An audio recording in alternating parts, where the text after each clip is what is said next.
Le titre même du dialogue platonicien Politeia, que malheureusement nous connaissons généralement sous la traduction trompeuse, la République, déclare son sujet, la constitution de la cité ou de la ville-État. Toutefois, dans les textes, la ville réelle se double en première dans la cité idéale, Callipolis, ou la bonne ville, puis dans la ville métaphorique, à savoir les citoyens, qui est interprétée comme une véritable micropolis, ou petite ville, qui reflète la structure de la macropolis, la grande ville. Par ailleurs, cela n'est pas le seul jeu de miroir auquel nous faisons face en tant que lecteurs. Une autre et peut-être plus difficile duplication se déroule, d'autant plus que les personnages principaux, Socrate, prennent une attitude prescriptive qui ressemble probablement à la position de son auteur, Platon. Dans d'autres dialogues de Platon, le personnage Socrate questionne ses interlocuteurs sur le sens du terme comme vrai, bon et beau. Cette interrogation fait paraître, pour chacun de ces termes, plusieurs définitions. Socrate examine minutieusement toutes les définitions et, en fin de compte, les rejette parce qu'ils ne sont pas assez appropriés. Même si nous ne sommes pas sûrs des intentions de l'actuel Socrate, au moins dans les cas précédents, on peut dire que le personnage littéraire Socrate s'efforce de détourner l'attention de ses interlocuteurs des diverses utilisations des termes comme vrai, bon et beau, en direction d'une autre chose qu'il présente comme la nature même ou la signification fondamentale de chacun de ces termes. De la même façon, au début de la République, Socrate cherche la définition de la justice qu'il ne produit pas. Néanmoins, dans la suite du dialogue, il répond aux questions de ses interlocuteurs. Il leur donne des instructions pour la construction de la cité idéale. Afin de mieux comprendre ces changements d'approche du Socrate platonicien, il faut remonter dans le temps, parce que l'interrogation socratique suit un processus séculaire de construction du sens comme entité détachée de ses moyens d'expression. Ce processus a probablement commencé avec les premiers producteurs grecs des poèmes écrits, à savoir Hésiode. Hésiode n'utilise pas encore le mot « sang », mais il affirme qu'il a été enseigné par les muses à chanter l'aletheia, ou la vérité, sur le passé et l'avenir. Plus tard, des auteurs comme Phérécyde de Syro et surtout Théagène de Région vont plus loin, car ils cherchent des significations cachées dans les poèmes homériques, et donc ils inventent ce que nous appelons aujourd'hui l'allégorie. La méthode de duplication herméneutique dans un niveau explicite et un niveau caché a été non seulement appliquée à Homère, mais aussi à la réalité en général. Les philosophes grecs de l'Ionie, en commençant par Thalès, attribuaient à la réalité aussi un niveau plus profond et essentiel.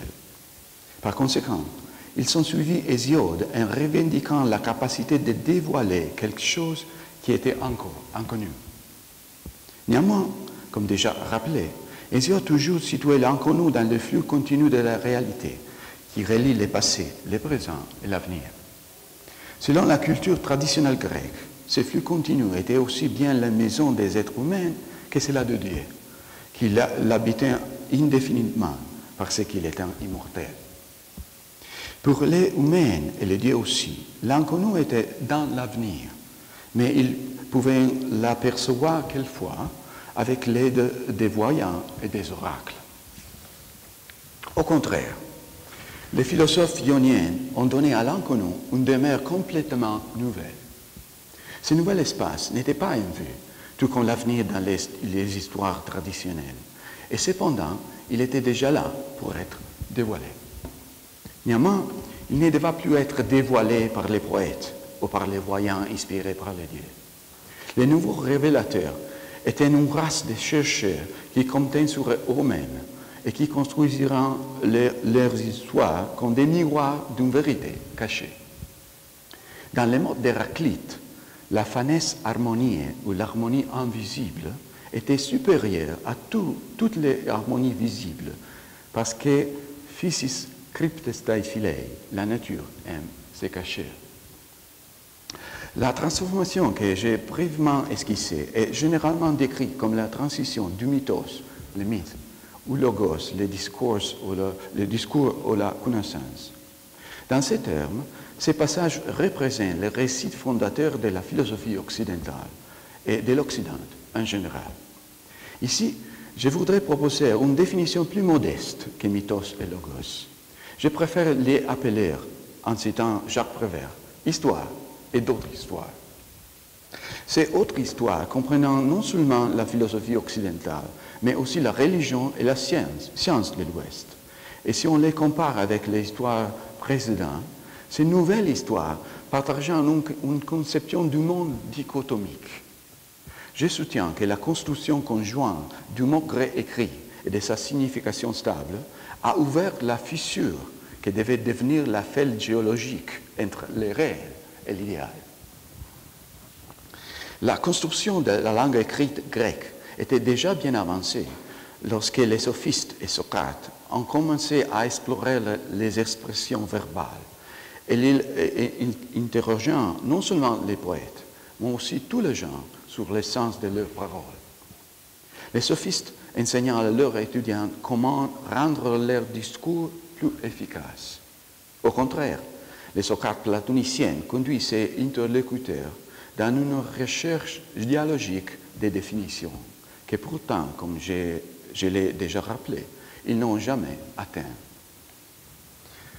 En tant qu'interprète moderne de Platon, nous ne pouvons que lire cette recherche inachevée des définitions à travers des lunettes modernes.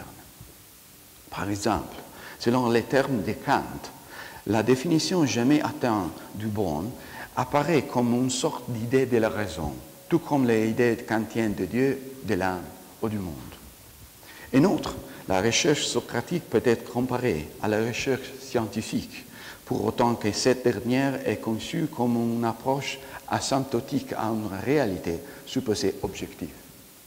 À son tour, il est possible de lire Kant par Platon, de sorte que nous pouvons comprendre les inaccessibles noumena kantiennes comme une sorte de platonisme asymptotique. En plus de la comparaison avec Kant, nous faisons face à la question plus générale. Comment pouvons-nous lire Platon? Ou bien, comment pouvons-nous faire face à la multiplicité étonnante des textes platoniciens ou les 1000 Platons du jeu de mots de Stigler? Comme une possible réponse, l'année dernière, j'ai suggéré d'examiner les textes platoniciens comme une instance du platonisme, ou, selon les termes de Derrida, comme les traces de l'irrécupérable Platon original. En particulier, comme Charles Péguy, selon qui un événement passé itère le suivant, j'ai proposé de considérer les textes platoniciens comme les premières répétitions de ces interprétations. En termes deleuziens, je dirais que les textes platoniciens, comme tous les autres textes, sont dans une condition de devenir, et toute interprétation peut être entendue comme une sorte d'assemblage des textes de Platon conjointement à une perspective herméneutique particulière. Néanmoins, cela ne signifie pas qu'un assemblage interprétatif équivaut à n'importe quel autre. Au contraire, cela signifie que nous ne pouvons pas cacher notre responsabilité d'interprète derrière la prétendue objectivité du texte. L'interprétation clinique, en ligne avec la vision dichotomique occidentale, suppose un lien entre des manifestations extérieures et une condition intérieure cachée, dont les manifestations sont des symptômes.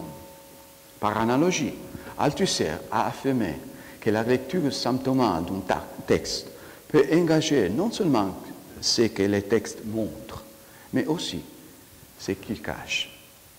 De la même manière, l'interprétation de Platon dite de Tübingen affirme d'avoir détecté dans les textes platoniciens des indices d'une doctrine ésotérique orale.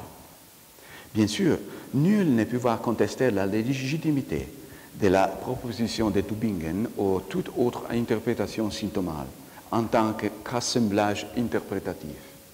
Néanmoins, je voudrais plus prudemment proposer une approche quasi-symptomale qui reconnaît que nous sommes partiellement responsables en tant qu'interprètes de ce que les textes montrent ou cachent.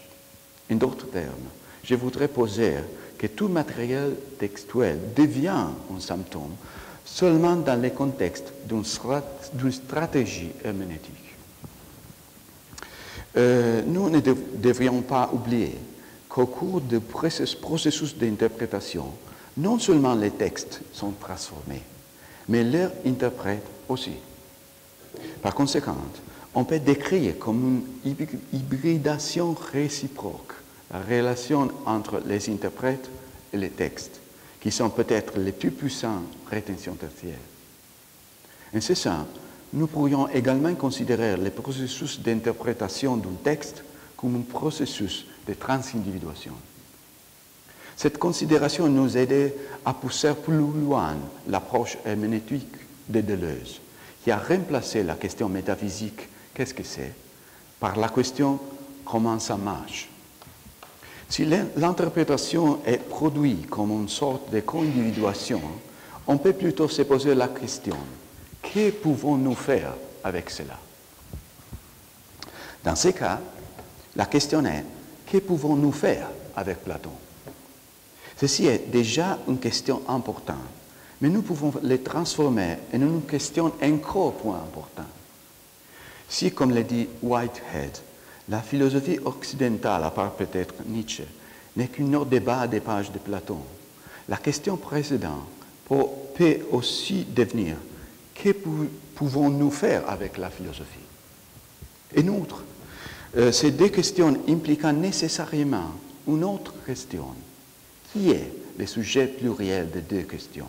Ou qui sommes-nous? Cette dernière question risque de nous ramener dans la recherche métaphysique des définitions. Donc, il sera mieux l'aborder à partir d'un point de vue généalogique.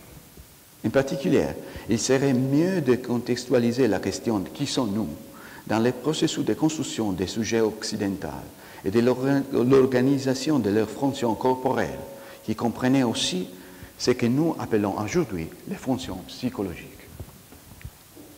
Dans les temps homériques, le corps humain était centré sur sa région médiane, du nombril jusqu'à thorax. Au 6e siècle BC, Empédocle a toujours situé le centre de ce que nous appelons la conscience dans les sangs qui entourent le cœur. Acméon de Crotone, en expérimentant sur des animaux vivants, a placé plutôt ce centre dans les cerveaux. Bien que les auteurs du corps hippocratique étaient cardiocentriques ou céphalocentriques, ces derniers se revendiquaient d'Hippocrate.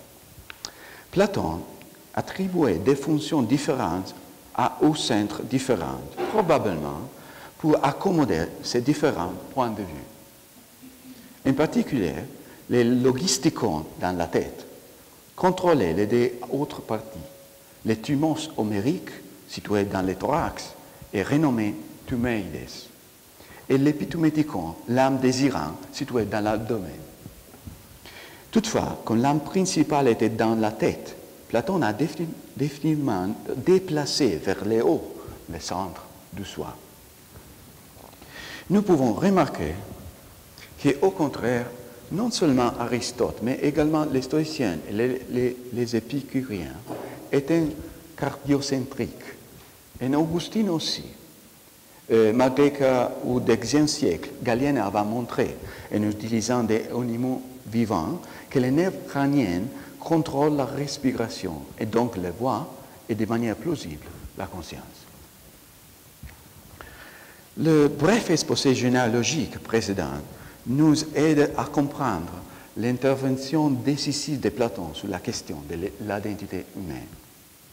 Dans la République, les Socrates platoniciens citent Homère, qui décrit Ulysse aux prises avec lui-même. Frappant sa poitrine, il reprochait ainsi son cœur. « Endurez, mon cœur, bien pire, vous avez enduré. » Socrate explique. Homère fait une différence entre les deux. Il représente la part de celui qui a examiné la meilleure et le pire, en frappant la part de celui qui était en colère, sans raison. Il s'agit d'une citation importante. Elle se répète également dans les Phèdres. Dans la République, la phrase est citée une fois, puis elle est rappelée plus tard dans le texte. Par ailleurs, dans la mesure où Homère est à la base de la paideia ou de l'éducation grecque traditionnelle, il est la véritable cible de Platon, dont la philosophie s'articule autour d'un projet d'une nouvelle éducation. En citant Homère, Platon évoque un savoir bien établi. Et pourtant, Platon détourne ces savoirs établis et il les transforme en preuves qui justifient sa nouvelle théorie de l'âme tripartite. Plus en général, je dirais que Platon domestique la conception grecque traditionnelle de la pluralité psychologique humaine, qu'il accepte uniquement dans la mesure où il peut l'organiser comme une structure hiérarchique. Un autre passage révélateur de la République montre que, selon Platon, la pluralité n'implique pas le dialogue et même pas la communication. Au début du livre 9, le Socrate platonicien fait référence à l'expérience commune du rêve comme preuve de la pluralité psychologique humaine. Ensuite, il applique sa nouvelle structure tripartite à l'âme endormie afin de concevoir une bonne thérapie pour bien dormir. La méthode non dialogique de cette intervention est parfaitement reflétée par sa prescription non dialogique qui fait arrêter la communication interne en rendant la partie thumoïdes inconsciente et l'épithuméticon passivement réceptif. En particulier, la représentation de l'épithuméticon, aux âmes désireuses, endormies, qui contemple l'avenir encore inconnu, est une reconfiguration maligne de l'activité traditionnelle des oracles, dont la fonction est déplacée au plus bas niveau de l'âme. Ici, la dialectique autoritaire platonicienne semble être en opposition complète avec l'approche dialogique. Et pourtant, Platon n'est pas si loin de son ancien maître, parce que les dialogues socratiques ne servent qu'à faciliter l'émergence d'une vérité cachée en chacun de nous. La pratique dialogique de Socrate est un moyen enfin prédéterminé, à savoir le réveil de cette vérité commune. Par ailleurs, sa polyphonie apparente doit converger vers une monodie préexistante.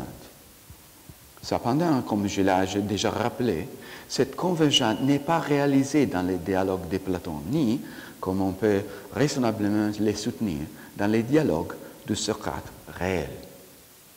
En termes kantiens, les bons, les justes et les beaux de Socrate restant idées régulatrices ou noumena inaccessibles, c'est-à-dire des purs objets de la pensée. Au contraire, Platon conçoit la dialectique précisément afin de mettre à l'œuvre ces réalités dernières, qu'il considère comme les seuls fondements stables pour la cité, ou un terme moderne anachronique pour la politique.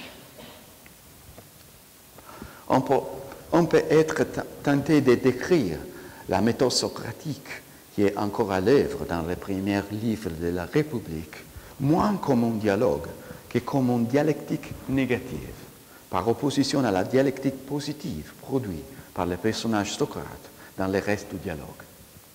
Platon tourne la dialectique négative du premier livre dans la dialectique positive des livres suivants, simplement en assimilant les bons et les justes avec les propres.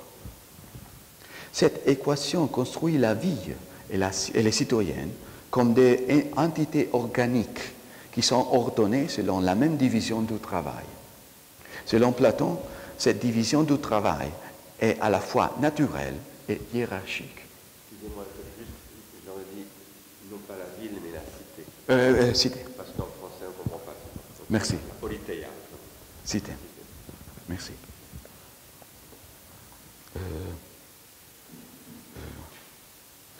Tout comme les philosophes rois doivent en commander toute la cité, la raison doit contrôler toute l'âme. Le fonctionnalisme psychologique et sociologique de Platon repose sur l'association de chaque partie avec son comportement approprié, selon un simple court-circuit tautologique. Les constructeurs construisent, tout comme le bon est bon. Paradoxalement, ce court-circuit est très proche de la logique tautologique de seul adversaire de Socrate dans la République, à savoir Thrasymachus, qui auparavant dans le dialogue soutient que Coumavé médecin n'est plus médecin. Non seulement Thrasymachus et les Socrates fictionnels, mais tous les autres personnages des dialogues de Platon, à l'exception peut-être de Protagoras, semblent partager une sorte de fétichisme linguistique. Ils sont tous sous les charmes des mots, auxquels ils attribuent une valeur universelle immédiate. La supposition de cette universalité permet à la fois la recherche négative des définitions et l'équation positive du juste et du propre. Tout comme le bon, le juste et le beau, les modèles de la cité idéale aussi précèdent absolument ces implémentations éventuelles. Comme Socrate l'observe en concluant sa description de la cité idéale avec une note sceptique. Citation. Du moins, peut-être est-il au ciel un modèle pour quiconque veut le contempler et régler sur lui son âme. Au reste, peu importe que cette république existe ou doive exister un jour. Ce qui est certain, c'est que les sages ne considérera jamais à un gouverner d'autre que celle-là. Fin de citation. Dans un bref essai sur l'histoire, Jorge Luis Borges se souvient de la première représentation théâtrale dans laquelle Esquil introduit un second acteur, et il suggère qu'un spectateur prophétique aurait pu voir une foule de futurs personnages de théâtre, de Hamlet à Peer Gynt, qui entraînent en scène en même temps. D'une manière similaire, on peut imaginer une foule de futures caractérisations philosophiques de l'individu occidental, du citoyen cosmopolite stoïcien au sujet autonome kantien, qui accompagnent l'apparition de l'individu platonicien qui suit la règle de la cité idéale.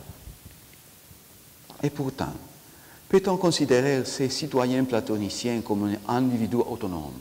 Eh bien, non seulement les mêmes expressions individu n'étaient pas encore parues, car elle a été inventée par Cicéron pour traduire le terme grec atomos. Mais les présupposés théologiques de l'individu que nous connaissons n'étant pas encore apparus. Par exemple, nous ne pouvons pas séparer la notion de l'individu de la notion religieuse de volonté libre, qui à son tour a permis la punissabilité des êtres humains dans l'ordre divin des choses. Par conséquent, on peut raisonnablement soutenir que ni les Socrates platoniciens ni les citoyens platoniciens ne sont des individus autonomes.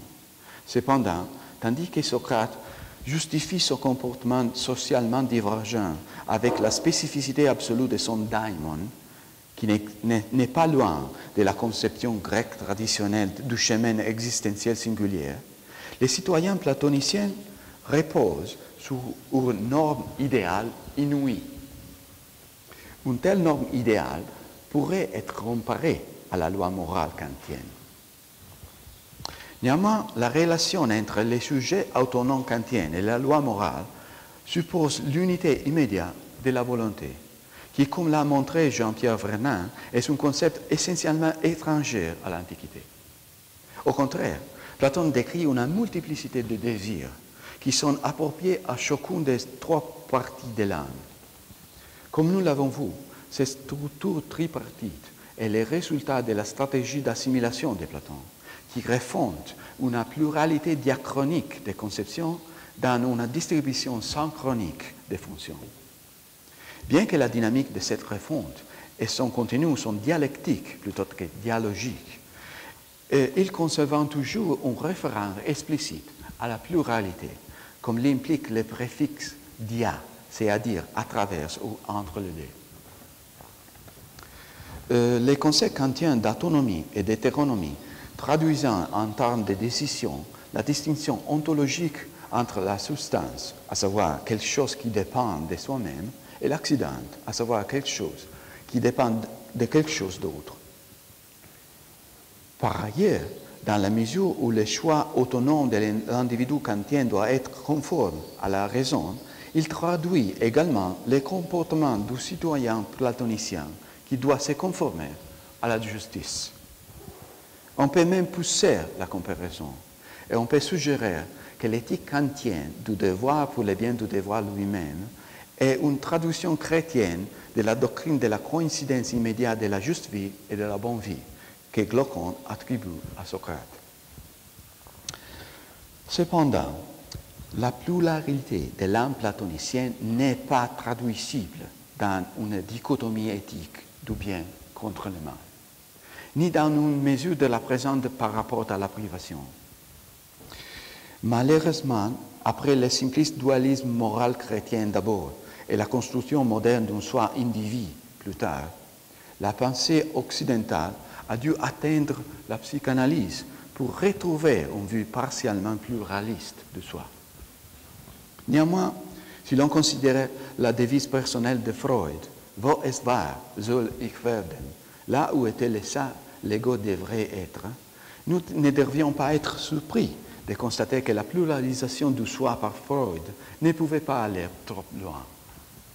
En particulier, lorsque Freud a rationalisé le choc de la Première Guerre mondiale dans la forme de la pulsion de mort, son théâtre de la représentation est retourné au scénario dualiste traditionnel.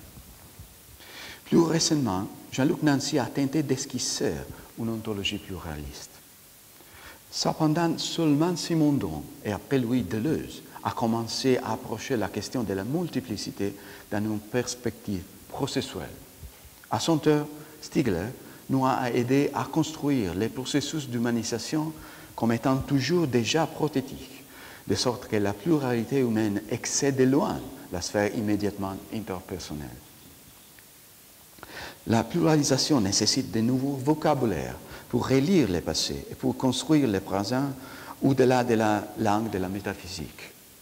Nous sommes encore plongés dans cette langue, donc nous devons la recombiner et l'étirer dans un processus de bricolage permanent. En d'autres termes, nous devrions suivre les conseils de Hegel et apprendre à nager dans notre flux existentiel, plutôt que planifier d'apprendre à le faire à partir d'un espace imaginaire à l'extérieur. Cela signifie que malgré les récits modernes, comme celui de Lévi-Strauss sur l'ingénieur et le bricoleur, nous sommes tous bricoleurs, comme le dirait Derrida. Par ailleurs, parce que la remarque hegelienne précédente était initialement adressée à Kant, qui est clairement ma bête noire aujourd'hui, je voudrais refondre la fameuse devise de ce dernier « sapere aude », oser savoir, comme oser bricoler. Les poètes bricolent avec la langue par profession, donc je vais utiliser l'expertise d'Arthur Rimbaud. Je vais citer sa fameuse phrase « j'ai et un autre » pour montrer comment, en étirant la langue, nous pouvons produire de nouvelles réalités, et dans ce cas, un sujet non cartésien. Si nous poussons plus loin la dérive grammaticale, on peut ajouter à la phrase de Rimbaud un soupçon de pluralisation. J'ai et des autres. Et même un peu de processus de subjectivation. J'ai devenant des autres. Toutefois, la grammaire ne doit pas nécessairement être forcée pour exprimer un sens nouveau. Par exemple, le sujet pluriel de la phrase « nous sommes » n'existe pas encore parce que la pensée occidentale post-classique a interprété le sujet collectif comme une singularité absolue, de sorte que si nous disons « nous sommes », nous voulons dire « nous suis ». Il n'est pas étonnant que déjà au XVIe siècle, Étienne de la Boétie, dans les tentatives de remédier à ces problèmes politico-grammatical essentiels, concocte l'expression mémorable « pas tantôt unis que tous unis ». Un. Merci. La langue exerce son pouvoir non seulement sur ce qu'elle exprime, mais aussi sur ce qu'elle ignore. Dans ces derniers cas, les néologismes sont nécessaires pour remplir les places que la langue construit comme des espaces vides. Notamment, plusieurs utilisations des mots autonomie et hétéronomie, supposant une identité individuée, persistante et délimitée, à laquelle s'applique l'une ou l'autre. Par conséquent, ces définitions produisent l'exclusion des processus de subjectivation partielle, temporaire et prothétique. Par exemple, il exclut les processus de participation impliquant à la fois un échange osmotique continu qui produit une indistinction entre l'intérieur et l'extérieur, ainsi qu'une transformation permanente des rôles, des identités et des outils de communication des participants. Il n'est pas difficile de remplacer cette description abstraite et simpliste avec un quelconque exemple récent des mouvements politiques, des Indignados au Printemps arabe, à Occupy Movement.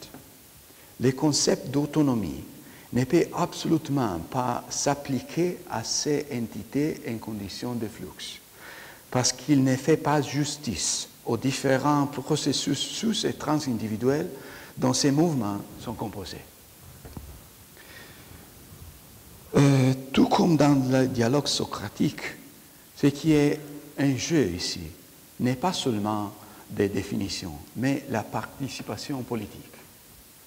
Les participants au dialogue socratique et au mouvement récent pratiquent des modalités différentes de participation.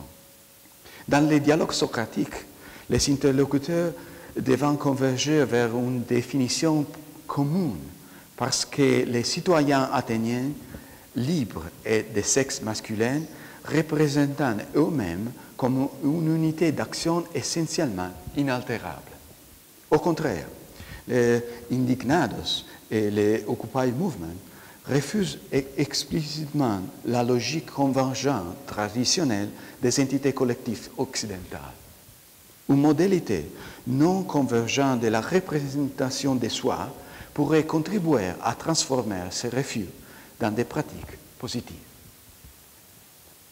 En bricolant avec les mots grecs, l'espace vide entre autonomie et hétéronomie peut être rempli avec le nouveau mot dianomie, qui pourrait définir un processus d'autodétermination dialogique. En citant Stigler, un tel processus ne précède évidemment pas ces termes, pas plus que les termes ne précèdent les processus. N'est-ce le projet pharmacologique, un processus qui ne précède évidemment pas ces termes, pas plus que les termes ne précèdent les processus? Dans ce cas, je crains que le projet d'une pharmacologie générale ne devrait pas être plus possible que le projet d'une grammatologie générale. Et pourtant, malgré cette impossibilité, j'ai intérêt de plaider pour une pharmacologie positive qui n'est pas une pharmacologie générale. Pour ce faire, je vais bricoler un peu avec la terminologie des scolastiques. En particulier, je vais leur emprunter les deux adjectifs général et spécial. Ces deux adjectifs définissant la métaphysique comme théologie, métaphysique spéciale, métaphysica specialis, et comme ontologie, métaphysique générale, métaphysica generalis. D'un côté, chez Heidegger, ces deux déterminations coexistant au sein de la nouvelle signification qu'il attribue au mot kantien ontothéologie, qui lie comme un désordre bipolaire permanent de la métaphysique occidentale. De l'autre côté, chez Derrida, cette divergence se déplace vers la condition aporétique de possibilité et impossibilité. Je vais ici reconnecter cette structure logique aporétique à ses racines, à savoir la duplicité historiquement produite de la pensée occidentale qui a été le résultat du greffe du Dieu chrétien sur l'ontologie platonicienne et aristotélicienne. Avant les interventions d'art classique et médiéval, les conditions générales de l'ontologie classique n'étaient pas liées à la nature particulière de Dieu. C'est parce que, au moins dans mon interprétation non théologique de l'ontologie classique, Dieu, au mieux le devant, est une fonction logique qui empêche la régression à l'infini, comme dans Aristote, ou un caractère narratif, comme les démiurges de Platon, qui se rapporte à l'objet naturel dans la manière dont les producteurs humains se rapportent aux artefacts. En d'autres termes, seulement les lectures projectives des interprètes chrétiens ont transformé les théos, les dieux, des textes platoniciens et aristotéliciens dans une anticipation du Dieu chrétien. Et pourtant, parce que nous venons après l'ontologie classique et sa refonte théologique, nous ne pouvons ignorer cette duplicité acquise de la métaphysique. J'ai déjà suggéré que Derrida, en quelque sorte, a reconnu cette duplicité en soutenant dans la langue de la refonte kantienne de la métaphysique que toute condition de possibilité est inévitablement aussi une condition d'impossibilité. Je voudrais aussi suggérer que Derrida a contourné l'impossibilité d'une grammatologie générale en faisant appel à une sorte de grammatologie spéciale qui était centrée sur les concepts quasi transcendantaux d'archi-écriture comme modèle et condition des identités et des répétitions. Néanmoins, les caractères quasi transcendantaux de cette pharmacologie spéciale trahit encore son héritage kantien et husserlien, en privilégiant une fonction déhistoricisée, à savoir littérabilité, sur les diverses pratiques humaines d'itération. Sur le régime de l'être, les modifications résultant inévitablement des pratiques d'itération ont été expulsées du champ propre de la présence comme l'effet des suppléments dangereux. À leur tour, les itérations ont été interprétées dans les langues de l'être comme implémentation d'une condition supposée qui les a précédées et les a produits, à savoir littérabilité. Derrida, à juste titre, a contextualisé le phonocentrisme de Saussure et sa spectralisation de l'écriture dans les généalogies de la présence. Nous pouvons également mettre en contexte littérabilité dans le processus de spectralisation des produits théoriques humains. Si le chemin général est impossible, et ce que j'ai appelé le chemin spécial est le spectre du chemin général, je vous propose, en empruntant à nouveau la langue des scolastiques, une troisième voie qui pourrait surmonter à la fois l'universalité immédiate de l'approche générale et les privilèges absolus de la perspective spéciale. Dans la traduction scolastique d'Aristote, differentia specifica est la définition de chaque espèce dans son genre, qui à son tour n'existe pas séparément comme une idée platonicienne, mais seulement dans ses instantiations, à savoir les espèces différenciées. Tout comme les genres n'existent que dans l'activité comme espèce, la pharmacologie n'existe que dans l'activité comme construction pharmacologique spécifique. Autrement, l'appel à une duplicité générale des pouvoirs d'empoisonnement et de guérison risquerait de reproduire la formule magique de la dialectique qui précède toujours déjà la détermination des pratiques humaines. En d'autres termes, la pharmacologie n'existe que comme l'activité de production de lectures pharmacologiques qui ne sont pas l'instanciation d'une pharmacologie générale, mais les émergents divers à la fois des spécificités pharmacologiques et de leurs conditions de possibilité. En termes d'Éleusienne, chaque spécificité pharmacologique pourrait être qualifiée comme un événement, à la condition que son aspect virtuel ne le précède pas, mais il apparaît dans le même temps de son actualisation. Cela pourrait permettre, en citant Stigler, une pharmacologie comme savoir positif dont la positivité n'est pas celle d'une science, mais d'une pratique. Par exemple, une lecture pharmacologique des nouveaux médias numériques n'est pas simplement une version plus sophistiquée des études en communication. Plus précisément, une telle lecture n'est pas une instance d'une approche pharmacologique générale aux médias, qui sera difficilement applicable à la radio et à la télévision actuelle. Vous pouvez demander le cinéma parce que ma réponse serait très impopulaire. Je vais laisser plutôt Platon parler pour moi. C'est Platon. Nous allons faire comme les gens qui étaient autrefois amoureux de quelqu'un, s'ils croyant que leur amour ne soit pas bon pour eux.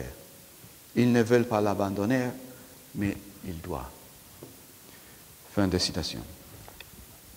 Une pharmacologie des nouveaux médias numériques et la pharmacologie platonicienne de l'écriture peuvent être comparées non seulement par ce qu'ils traitent tous deux avec des médias, à savoir la communication numérique interactive et l'écriture. Ces comparaisons reposent plutôt sur une hypothèse essentiellement éthico-politique, qui est aussi un pari éthico-politique. Les paris sur la productivité éthico-politique de l'analogie entre les rôles historiquement stratégiques de l'écriture dans la dissolution du tragique et les rôles possibles des médias numériques dans la réactivation du tragique. Par conséquent, la possibilité d'une pharmacologie positive ne dépend pas simplement des facteurs techniques, ni simplement des soi-disant faits historiques objectifs, car la technique est toujours déjà historique, et à son tour, les processus d'humanisation sont toujours déjà techniques. Par ailleurs, à la suite de Stigler, nous pourrions nous concentrer sur l'artefactualisation du cerveau, par opposition à la naturalisation des capacités humaines, comme l'écriture. Et encore, cela nécessiterait une approche organologique qui renonce au caractère général de la naturalisation scientifique et de la totalisation historique. Il devrait également abandonner les rôles particuliers de quasi-échouage qui risquent de répéter un horizon humain quasi transcendantal sous la forme d'un récit évolutif unifié. En d'autres termes, l'organologie ne doit pas combiner les grands récits de l'anatomophysiologie et les grands récits de l'histoire culturelle dans le récit encore plus grand de l'évolution bioculturelle. Une telle intégration de l'objectivité scientifique et historique dans une sorte d'objectivité bioculturelle transformerait la revendication même de la duplicité pharmacologique en connaissance, qui est un produit objectivé et non dialogique.